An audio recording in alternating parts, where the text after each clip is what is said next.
Hello and welcome to the first episode of the Digital Rundown podcast. My name is Alexis. I am your host and I am joined here with my wonderful co-host Anthony. Hi everyone. So to kick today's episode off, we wanted to start with a fun kind of like get to know you game. So what we're going to do, we have this fishbowl here and we are going to draw questions out of the fishbowl to help you get to know us better in kind of a fun way. So, Anthony, if you would like to go ahead and draw some questions. Yes, please. And then we will kick this off. All right. Making it really fair, really random. All right, so the first question is backwards.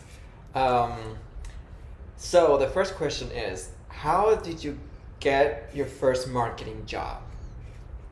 Who should answer that? Is it me? I can go first. Okay. So I went to college and I got my degree in general business. And I knew in college that I wanted to do marketing. That was my end goal. But right out of college, I got a job that was in the EDU vertical, but it was a little more salesy than I liked. It was like a call center, calling people, basically trying to generate leads that we would sell to schools, universities. And I hated that job. When I tell you, Sales is hard. Yeah, that job sucked the soul out of me every day. But while I was there, I was looking for marketing jobs, applying actively. And I was really, really struggling to get my foot in the door with marketing.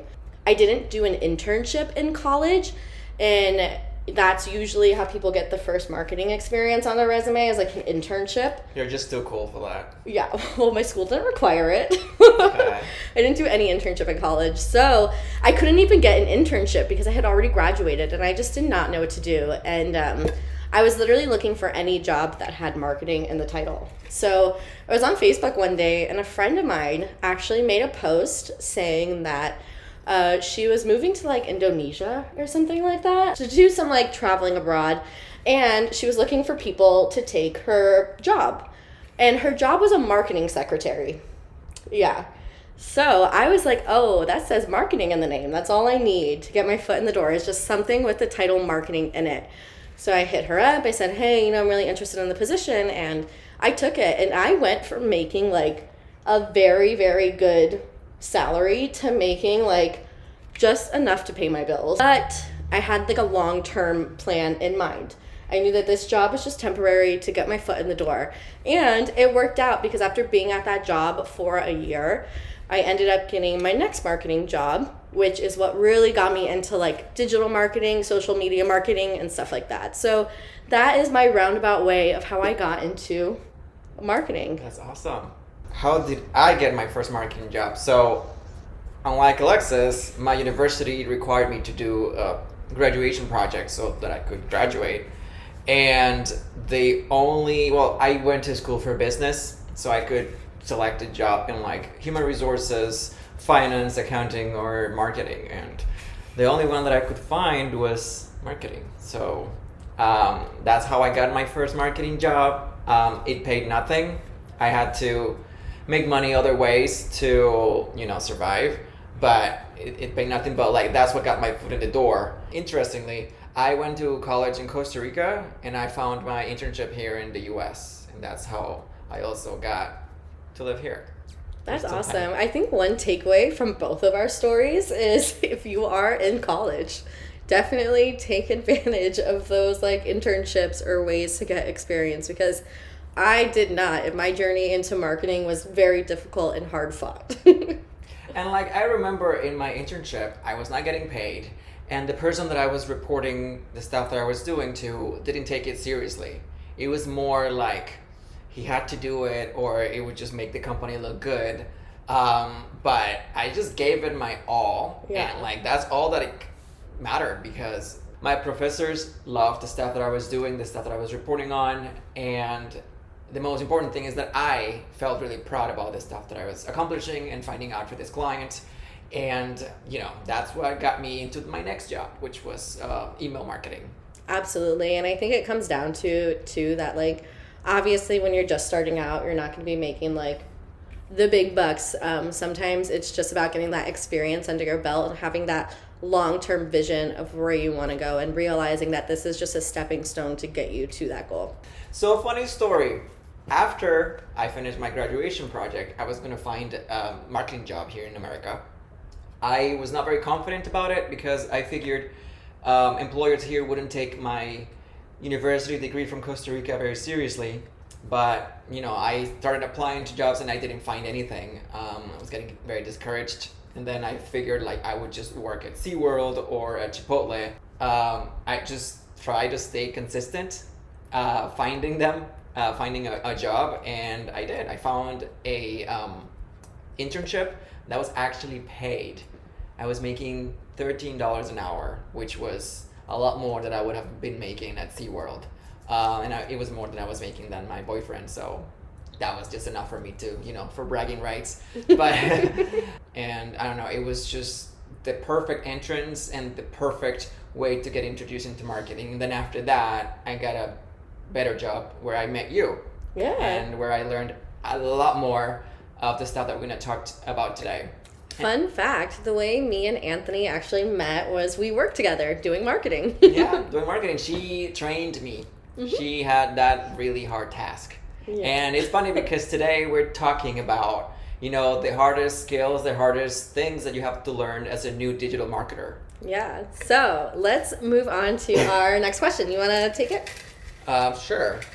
I'll be the questions person. So, what was the worst job you ever had? Would you like to start this one? Well, the worst job that I ever had, it has something to do with what your first question. My first job was a call center. I was working in sales. And while I learned a lot, I learned to be more confident. I learned to sell, which is one of the most important skills to learn in life. It was really hard, and I was getting paid by commission, and the people that worked there, like my peers or my supervisors, were super mean. And they actually, while you're in a conversation with a prospect client that you're selling something to, your bosses can tune in and listen to your conversation. And sometimes they would be listening to you. Yes. And they would go behind you and be like, yeah, or like say that. You would finish a call, and then all of a sudden you get like a message from your boss like, "Hey, can you come to my office really quick?" And you're just like, "Oh my gosh." It was the worst. And one time I met this guy that was transferred from another department to work with us. He was actually not another department, from another time. So he worked at night and I worked during the day. He was moved during the day. And I got to know him. He was super sweet, super cool, and we were bonding and everything. And then the boss called him, and he goes, the boss told him, "Hey, come with me and pick up your stuff." And I was like, "Oh, okay, so that's how it happens." Oh, he got fired. I don't know why. Boy. It was so hard to watch. I will say, call centers, they're cutthroat, man. Mm-hmm. They do not care what's going on in your life. You better be there, and God forbid you did not take a call right away after your one ended. I will never, ever do that again. So for anyone who does work in a call center, bless you, because that is a very, very difficult job. And there's people that are actually really good at it. I remember there were people that would sell a lot and be happy and be stress-free and I wish I could be like you, but we are just better at marketing and digital marketing, so yeah, not our cup of tea. Sales on a call center is not our cup of tea. Yeah. Well, and that brings me to, I guess, my story is my worst job was also a sales type job. So yeah, it was this time period after high school or when I was in early college. I'm not exactly sure, but it was this job where essentially you were assigned a Home Depot, and you didn't actually work for Home Depot. You worked for a third party company. And essentially what you would do is you would walk around the store talking to people who are shopping. Just, walk up to someone who's sitting there looking at, I don't know, PVC pipe or wrenches and be like, "Hey, how's your day going?" Which, if you know me, is very difficult for me as it is.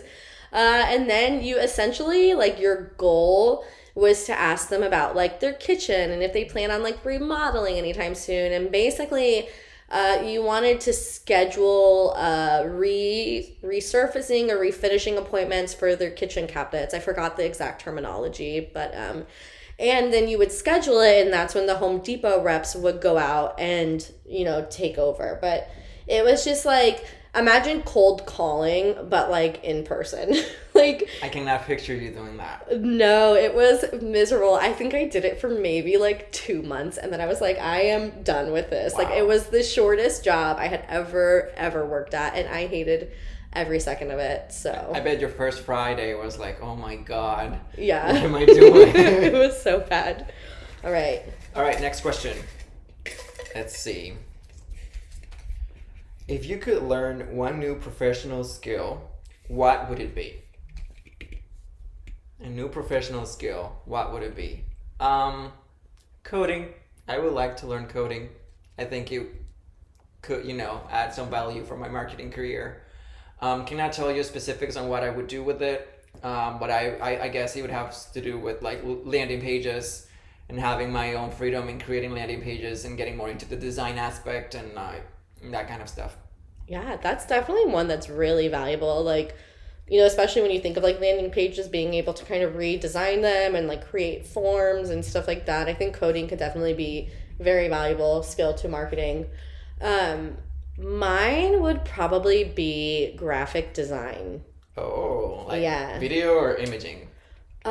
Both if I had the option, but I would probably start with images first just because they're a little bit easier. I know there's tools we can use as marketers like Canva that give us some basic like graphic design, opportunities, but there's also limitations to things like Canva. Like, I would really like to just be able to say, all right, I have this image, let me, do whatever I want to it. And I do really enjoy Canva, which is why I think graphic design, because I have a lot of fun when I'm just on there and I'm like, okay, let me add like this text to the word or like this filter to the word, stuff like that. So yeah, graphic design. And I think that's a pretty useful skill set as a marketer, especially if you have like small clients who don't really have like a graphic designer or graphic design budget. So Yeah, like actually, now that you mentioned Canva, we designed our logo for Digital Rundown podcast in Canva.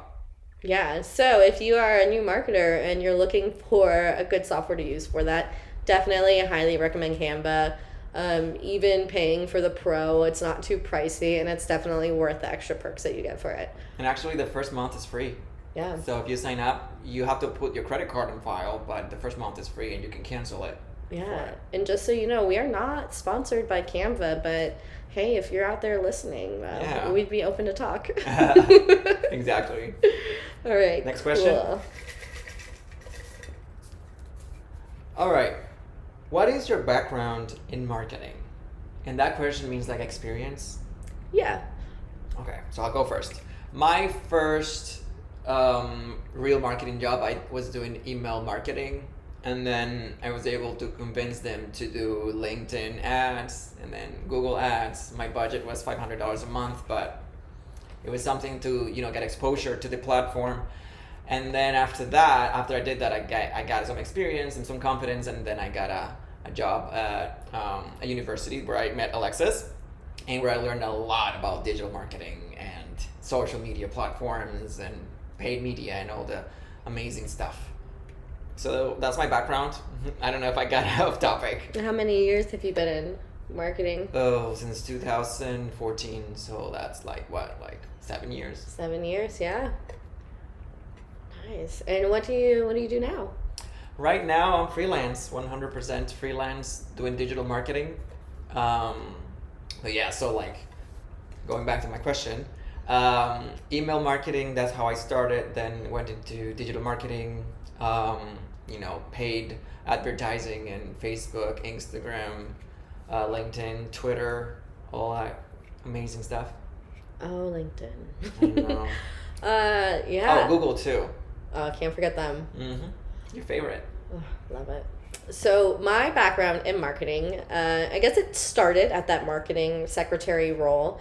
But to be honest, I didn't do a whole bunch of marketing in it. It was just mostly the title. So my real experience in marketing started when I got the job at the university where I worked with Anthony. And I have been doing digital marketing for about 6 years now. My main focus is very much in paid digital social. So Facebook, Instagram, LinkedIn, Google, TikTok now. Love TikTok. But yeah, all of those social platforms. I started on the team as a contract worker.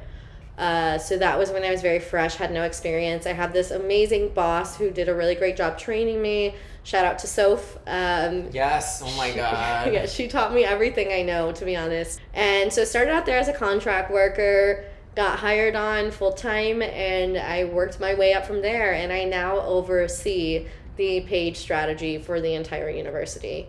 She's a big boss now. Big boss, I wish, no. One day. And I do freelance work on the side.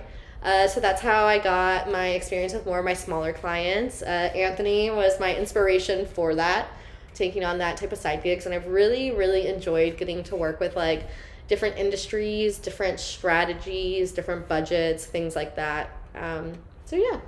Okay, so last question, right? Last question.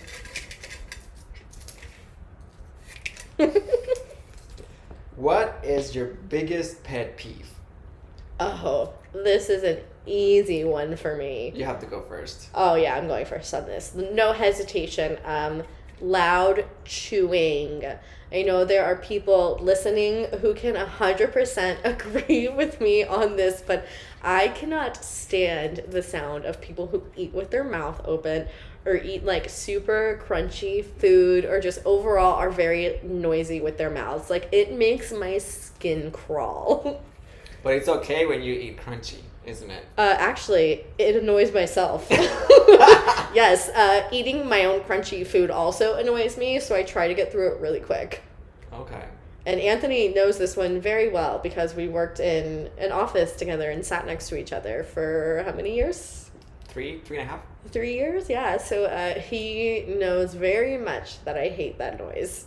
Sometimes I would just buy like a big, a big bag of crunchy food like chips. Oh, the blue corn chips. Oh. He would go in with those. I love them so much. I would get up and just take a walk. Like when people started like snacking, I was like, all right, this is my cue to go take a walk, take a little break. Alexis would only stay when there was popcorn in the picture. Well, that's we love popcorn. Yeah, right? we would do that. We would make popcorn at like 9 a.m.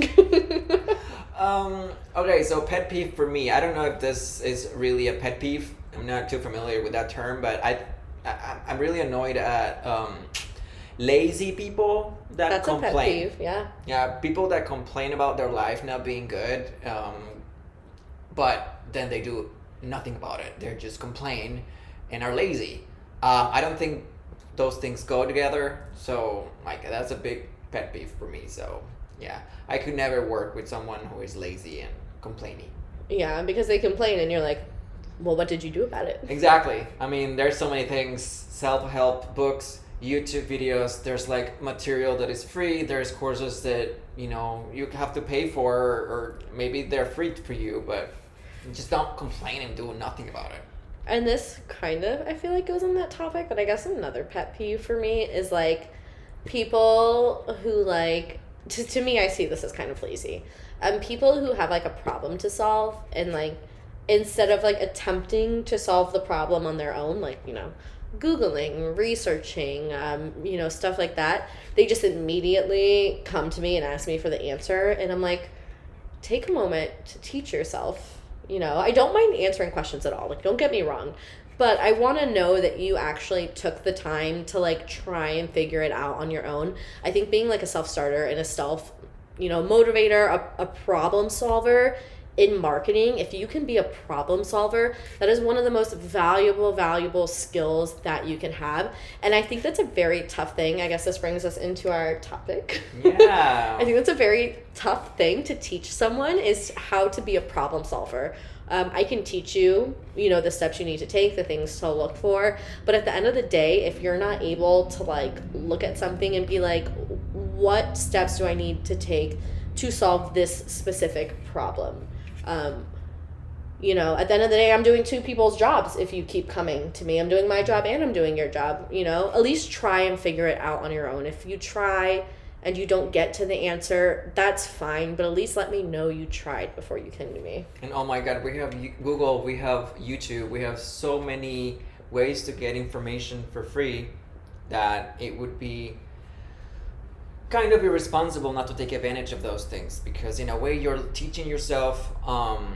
I would just say, like, if you are working in, let's say, a platform that is, I don't know, kind of like Nanigans, like if you're working Sprinkler. in a platform that the information is not very easy to find on Google because it's more like private, I guess try to frequently ask questions, try to find a tutorial or something. Like usually big platforms would have like a way for you to learn about them.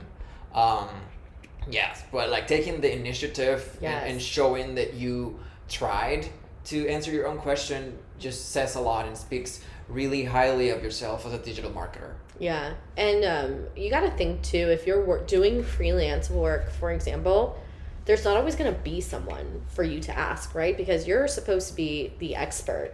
If you're working maybe in-house where you have managers and a team behind you, yeah, there's going to be someone to ask. But if you're a freelancer, a lot of times they're coming to you, you know? Exactly. You can't sit there and be like, hey, what do you think I got to do in this situation? It's all about the problem-solving skills. All right.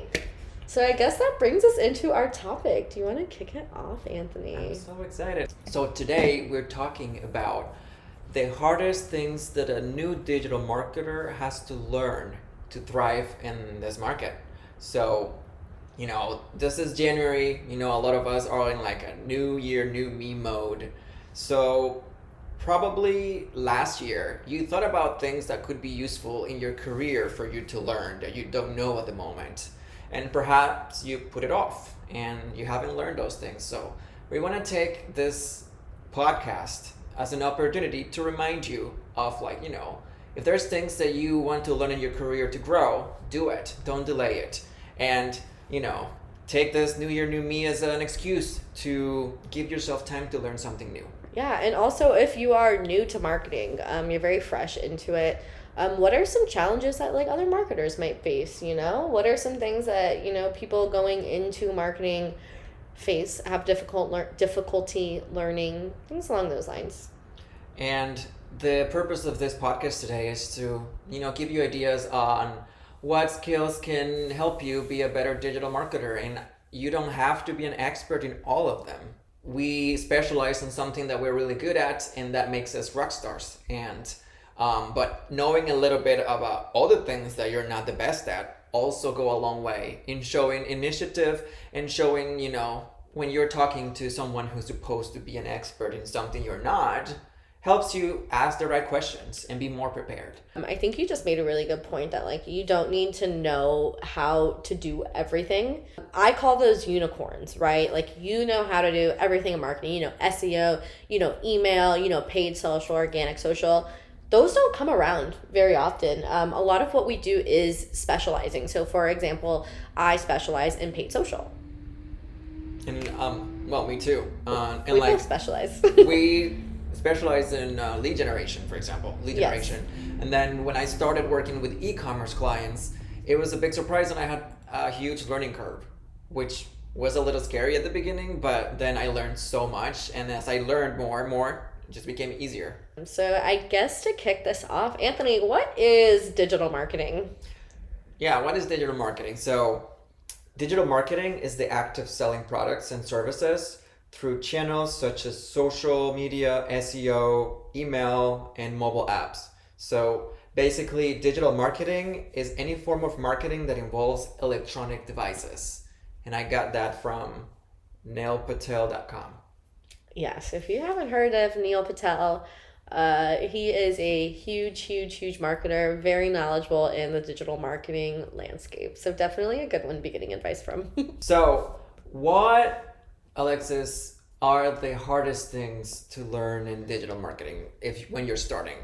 Okay, as someone who has trained many people on digital marketing and specifically trained people who don't really have much experience in these platforms, if any at all, the hardest thing I always find is teaching them optimizations and when to make those optimizations, when those optimizations are appropriate. Building an ad, building a campaign, building an audience, that's all really easy to learn. It's like you put an age range, you put targeting, you hit the create button, you select like an objective. Like that's all easy. But when it comes to the situational stuff, like, should I pause this ad down? I have this campaign that's not performing well. What should I do to make it perform well? My click-through rate is high, but my cost per click is skyrocketing. What type of optimizations can I make? And I always try to explain it to people. There's the core optimizations you can make, right? Creating a new ad, switching up your copy or your landing page or lead form, testing a new audience, things like that. But there's also situational ones. Do you need to change your bidding strategy? Is this not a good objective for your goal? Should you change what platforms you're targeting? So definitely optimizations. I think it's the hardest thing for a new marketer to learn. And with that too comes with like metrics. Interpreting metrics and learning what they're telling you. What does a high click-through rate mean? What does a high click-through rate but a low conversion rate mean? Things like that. And those metrics lead you into your optimization. So it's very, very situational. And I think the best way for a new marketer to learn that is honestly to get hands-on experience.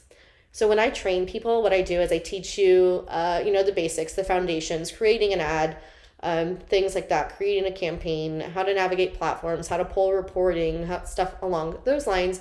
But the best way I teach them optimizations is giving them a live campaign and then meeting with them one-on-one once a week. And then we look at the data together and I explain the metrics to them and the story that the metrics are telling. And that is always what I found to be the best way to train a new marketer on that. I would say, at least in my experience, if you're new, it helps to like have a reasoning behind pausing something or creating a new ad. It's like, as long as you have an explanation at first, that's good enough. Like, it means that you analyzed, your data and you made a decision based on it. And as long as you follow that pattern everywhere in digital marketing, you're gonna be safe. Obviously, with experience, you're gonna start learning more like what metrics to look at when you have a bunch of ads that are just not performing, not converting. And like, I don't know, do I keep the ones with a high CTR or do I just pause everything and start over with new ads? So like with experience that will come, but at first just try to have a reasoning behind it. Like, okay, so this ad you haven't paused, but why? Do you have an explanation for it? Like, clearly you thought about it. Just maybe write down an explanation on why, so if you get a question, you're ready for it. And to add on to that, one tip or one suggestion I always make to not only the people I train, but anyone new to marketing in general, when you're making optimizations, take notes on everything you do and the reasoning behind it. If you're pausing ad A, write down why you're pausing it. The CPL was $400 or the click-through rate declined to a level that is too low. Things like that. That way when you're taking these notes, you can look back when you're talking to your client or you're doing reporting and you have justification for everything that you've done. And it's also a reminder to yourself, I think, too, if you're looking back a month or two, you're not going to remember what you did or why you did it. But if you always have notes to reference, it gives you a really good foundation to look at and do a really good analysis on why things might have changed. So what do you use for note taking? Do you use the notes on your iMac or do you use like a platform? So I always suggest to use Evernote. It's a really great free app that you can download. You can separate it by notebooks, right? So if you have multiple clients you're working for, client A has a notebook, client B has a notebook. Or if you're in-house, right, and you have different platforms or different, groupings that you're managing. Okay, grouping A gets a notebook, grouping B. And it's just a really easy way, I think, to take notes. It's connected to your email. So if you're switching laptops or switching computers, you just log in with your email and then all of your notes populate. So I definitely highly recommend Evernote. I like it. I use Evernote too, and I just really love the fact that you can, be somewhere else on a different computer and you can log in and get all your notes. It's not like you have to keep a hard drive. I really like that aspect about that. And like, sometimes I use Google Documents, but something about the formatting can be kind of annoying. Copying and pasting can be like really obvious, like the formatting is different. I don't know, I just like Evernote. I started using it and I haven't stopped for like 4 years. So it's working for me. Yeah, Evernote, definitely a really good recommendation. So we were talking about, optimizing on a very situational basis. It's definitely a hard skill to learn, but it's something like anyone can learn, and just with experience, you will get the hang of it. And you also mentioned like several aspects that you can change about an ad, and one of them is the ad copy. I think copywriting is another difficult skill to get as a digital marketer, and like not everyone needs to be the best copywriter in the world, but you should be able to at least get an old copy or somebody else's ad copy and be able to make Like rework it. right, be able to make changes. This could be from an event that you're having, so you have to like change dates, or you have to change locations. You have to change several aspects of something to make it to meet your situation, to meet your campaign needs. So being able to do that is key. And I would suggest, if you don't have a system for this yet, I would suggest you have people reviewing your ad copy before it goes live.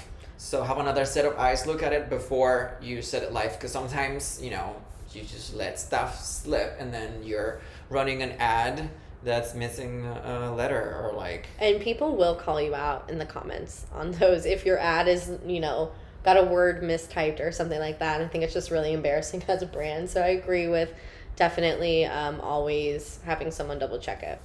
And if you are new and there's not a system in your agency, or if you work for a company and there's not a system for this, create it. Take the initiative and say, I need my ad copy to be reviewed by at least 2 people before I can set it live. And that's the way we do it in one of the agencies that I work for. And it works great. And because people sometimes have things to say about it, like about your ad copy, like, oh, like I checked out your landing page and you could really benefit from saying this and that, and like that's great. And I think it's funny that you bring up copywriting, because I am a terrible copywriter, and I will be the first to admit it. And I've kind of lucked out, to be honest. First, my full-time job is working, in in-house marketing. So we have copywriters, we have designers, we have everyone to do, the asset creation part for us.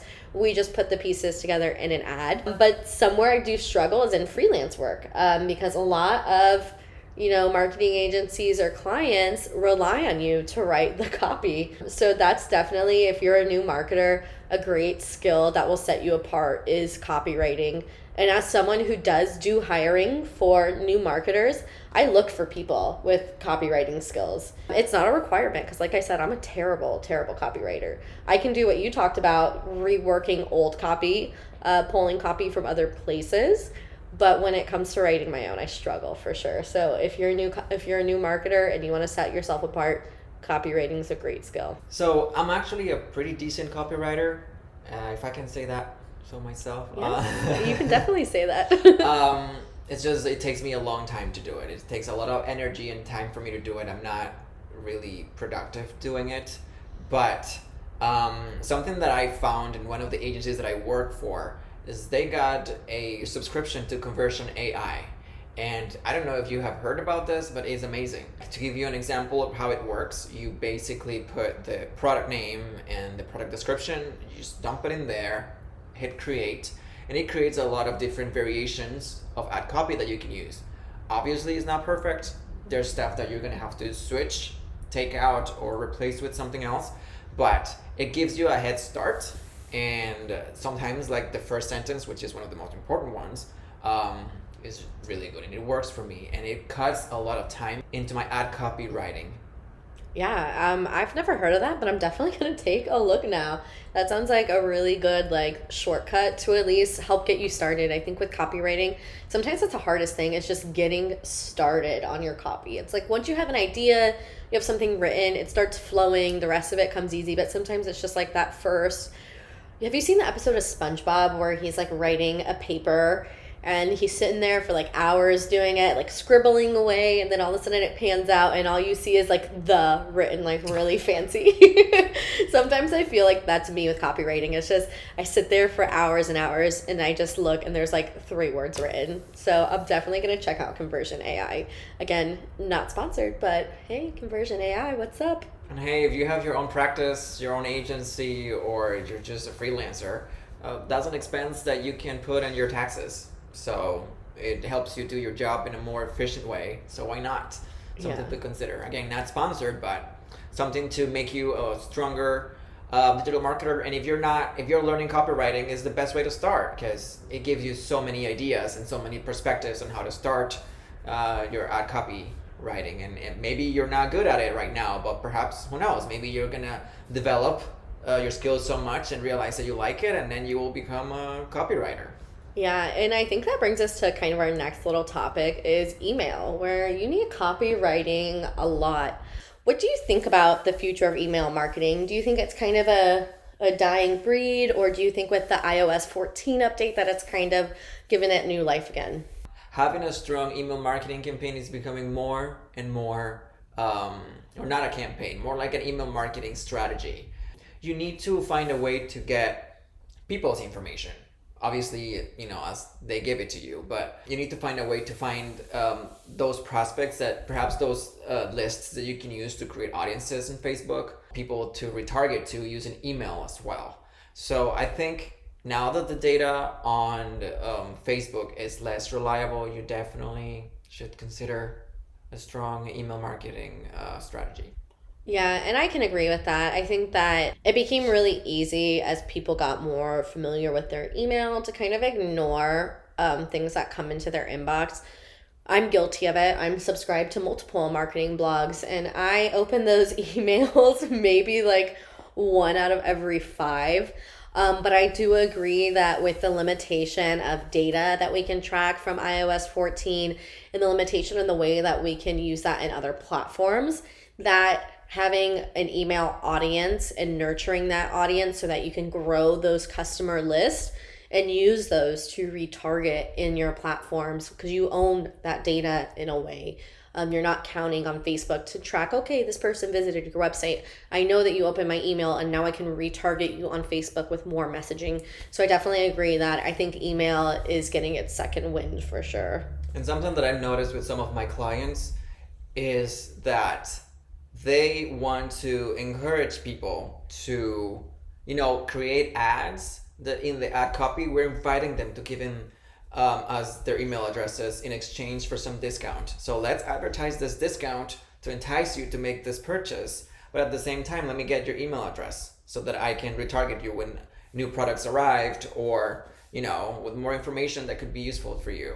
So yeah, and if your clients or the people that you work for are not very, excited about that idea, make them excited about that idea, because creating your own data that you own, like you said, technically, creating your own data, it really can help you a lot.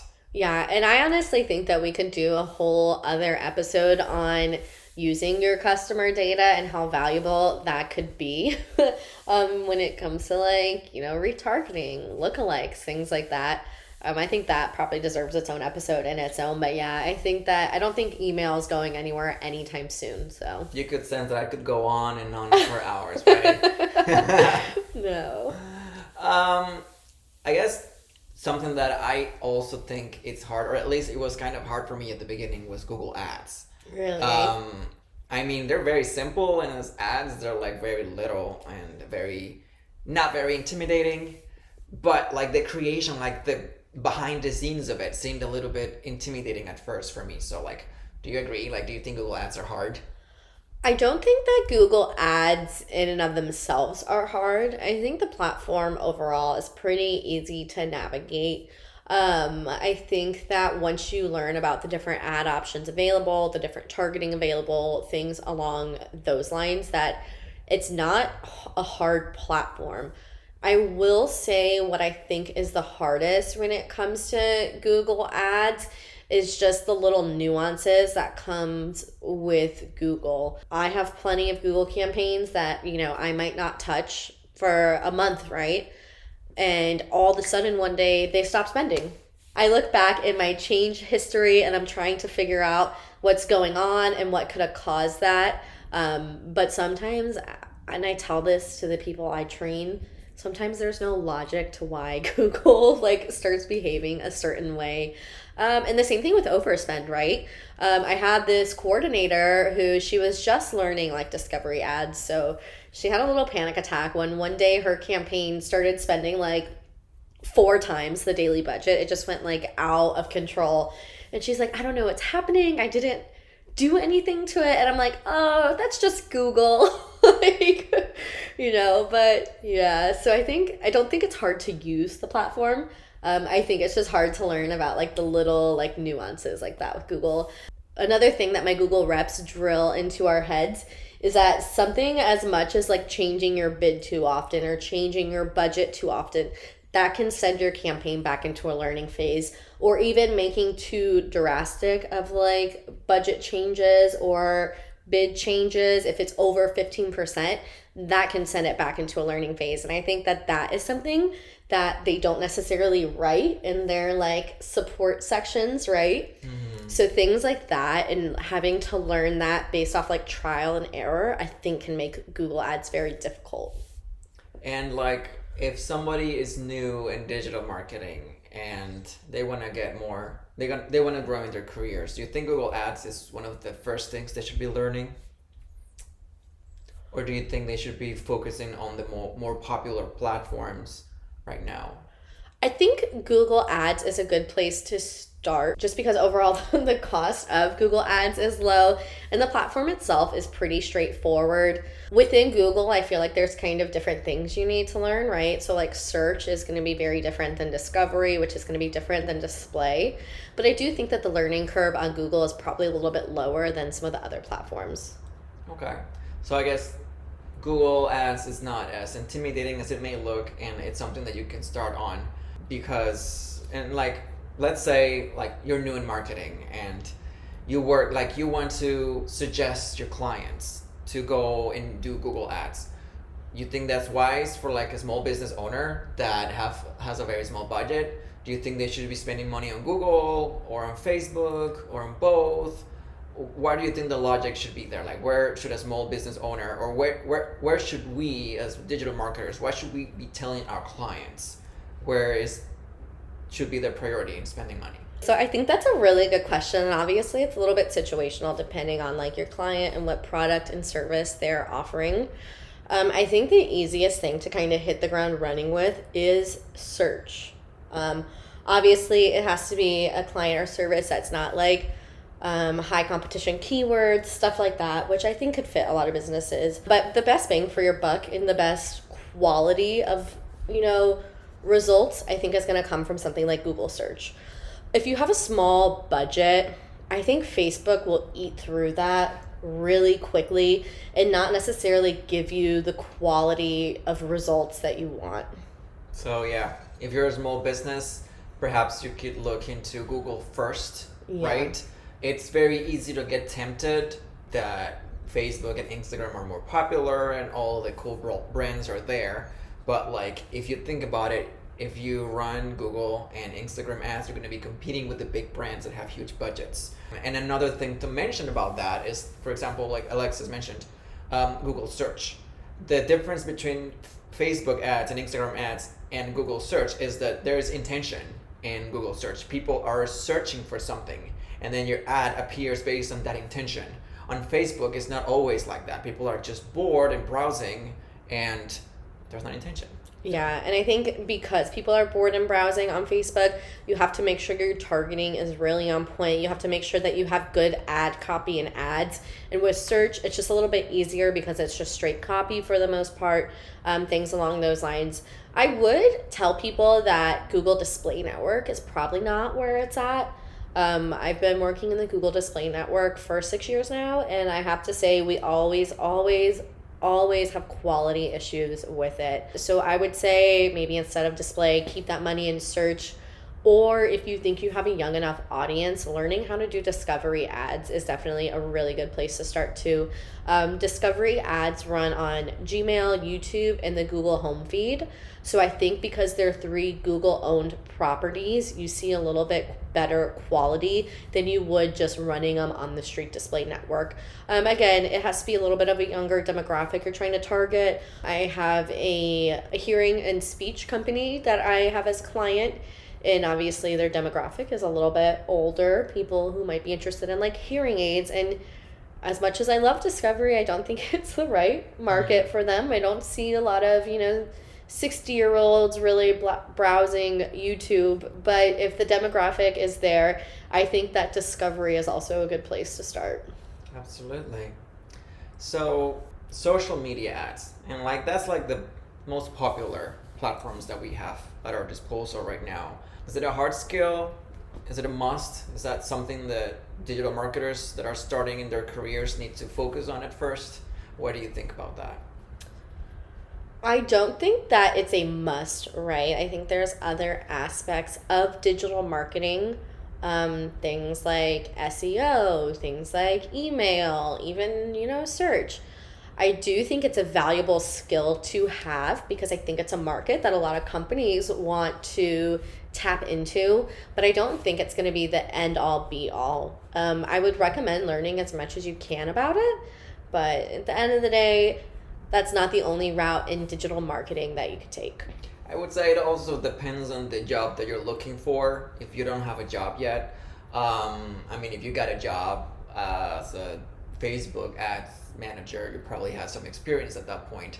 But if you're in the job search process, you're gonna find that a lot of jobs require you to know Facebook and Instagram ads, unless there's other jobs like graphic design, video editing, SEO, and others.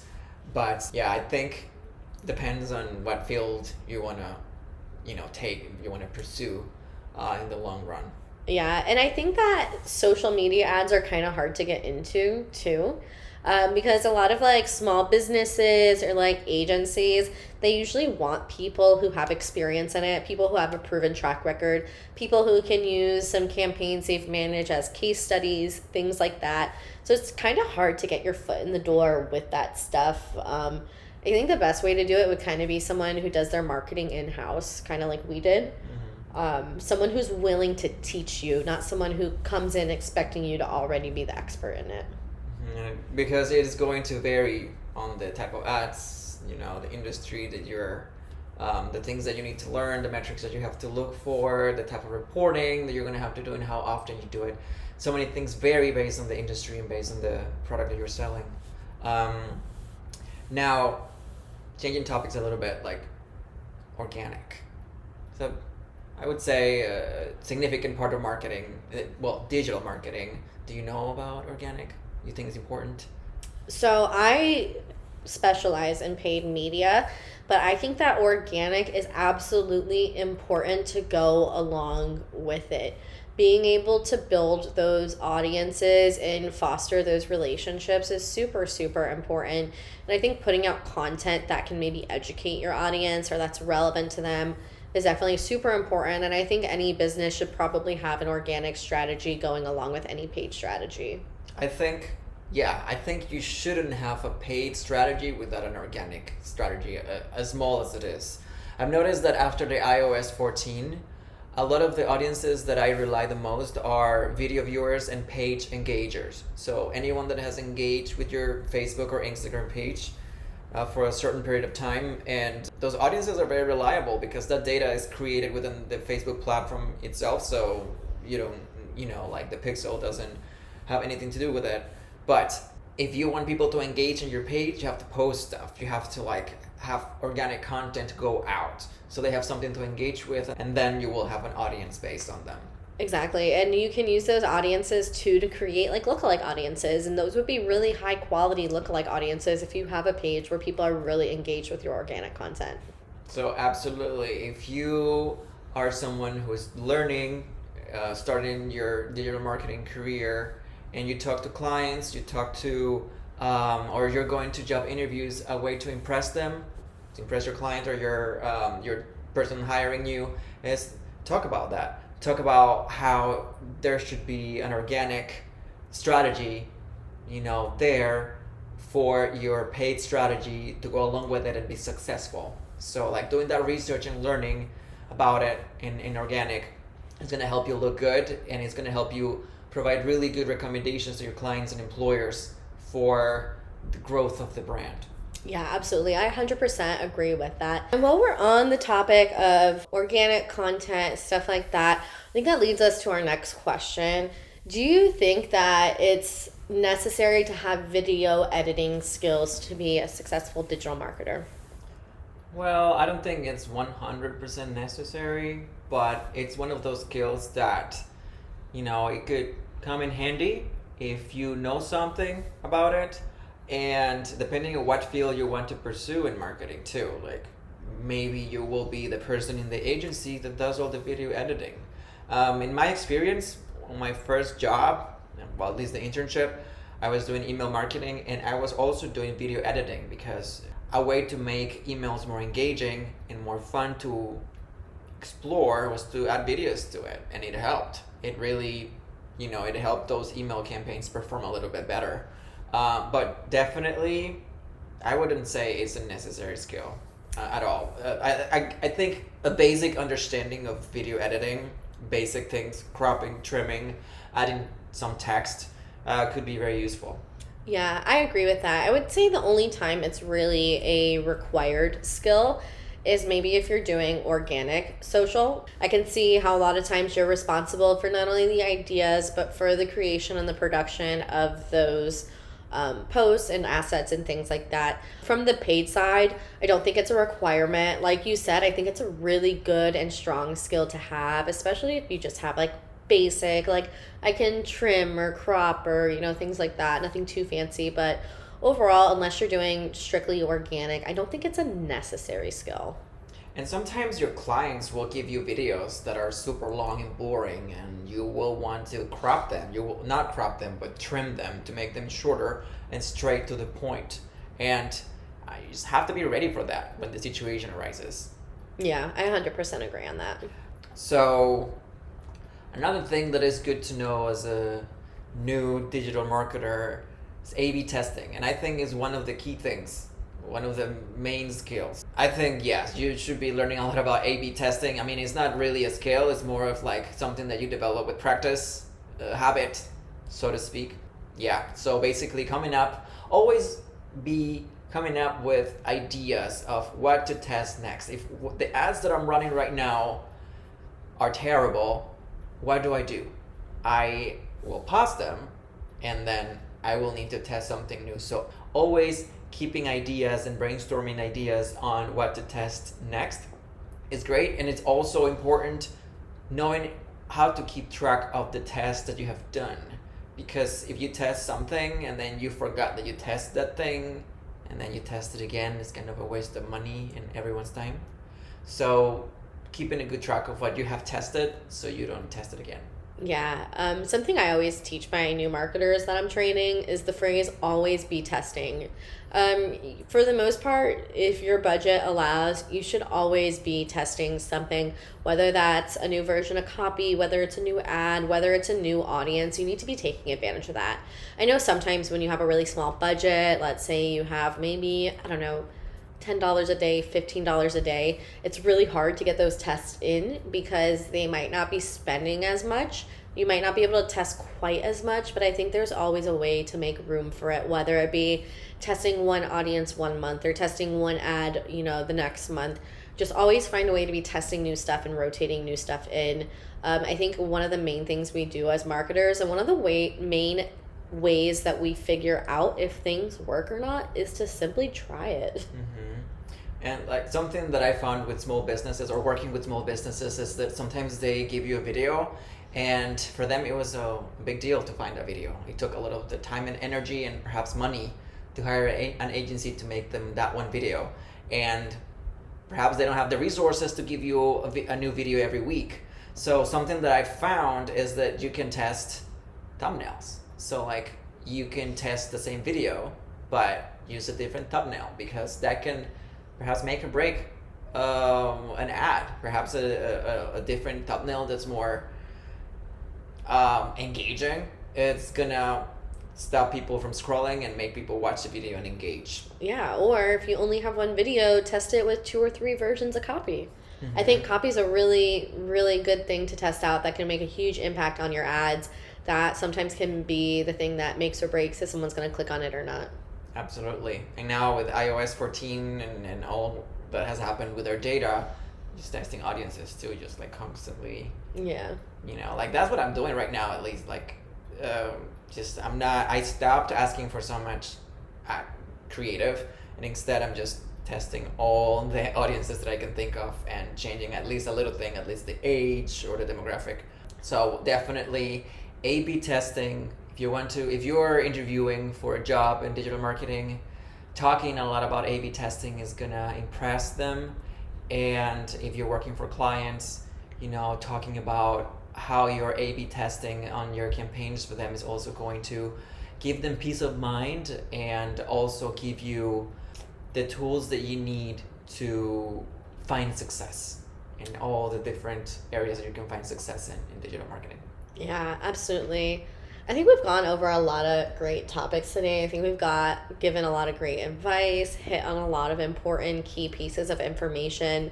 After everything is said and done, Anthony, what do you think is the one most important piece of advice that you would give someone who's either new to digital marketing or who's trying to get their foot in the door in the industry? I would say, well, in my experience, I was in your shoes once, just take initiative. If you have a question, do your best in finding the answer yourself. Show your bosses or your clients that you can find answers on your own by doing research. The ability to research is your best friend in this field. Yeah, I agree with that. And I think that kind of leads into my piece of advice is just being a problem solver. I think it's such a good skill that you can have.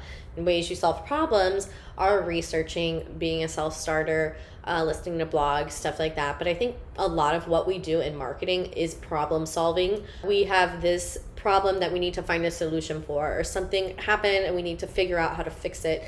So if you could just show problem solving skills in ways that you've used that to get results, I think that would be huge on any type of interview that you go on, is definitely showing that you're a problem solver. Absolutely. And I agree 100%. All right, well, I hope we left you with some good pieces of advice. If you want to talk any more about digital marketing, things along those lines, feel free to drop us a comment if you're watching on YouTube.